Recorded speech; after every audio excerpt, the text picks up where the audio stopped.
Monday night morning தம்பிக்கு தோசை ஊற்றி கொடுக்கும்போதே தோசை வேணாம் பூரி பூரி அப்படின்னு சொல்லிட்டு இருந்தான். அவன் என்ன நினச்சி சொன்னான்னு தெரியல. பட் நான் நைட்டு பூரி தான் போடணும்னு சொல்லிட்டு மார்னிங்கே முடிவு பண்ணி வச்சுட்டேன். அதுவும் இல்லாமல் டெய்லியும் இட்லி தோசை இந்த மாதிரி தான் சாப்பிட்டுட்டு இருக்கோம். ஒரு நாள் பூரி போட்டு சாப்பிடலாம் அப்படிங்கிற கிரேவிங்கும் இருந்தது. பூரினாலே அதுக்கு காம்பினேஷன் எனக்கு ஞாபகம் வர்றது உருளைக்கிழங்கு கிரேவி மட்டும்தான்.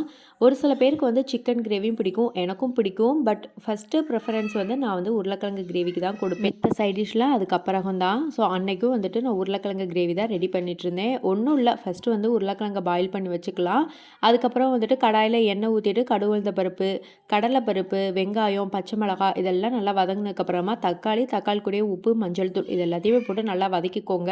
அதுக்கப்புறம் வேக வச்சுருந்த உருளைக்கிழங்கையும் அது கூட சேர்த்ததுக்கப்புறமா லாஸ்ட்டில் வந்துட்டு கார்ன்ஃப்ளவர் 1 டேபிள் ஸ்பூன் வந்துட்டு நான் கலக்கி வச்சுருந்தேன். அதையும் ஆட் பண்ணிவிட்டு கொத்தமல்லி தழை தூவி இறக்கிட்டோம்னா சூப்பர்பாக இருக்கும். பூரிக்கு சூப்பர்பான காம்பினேஷன்.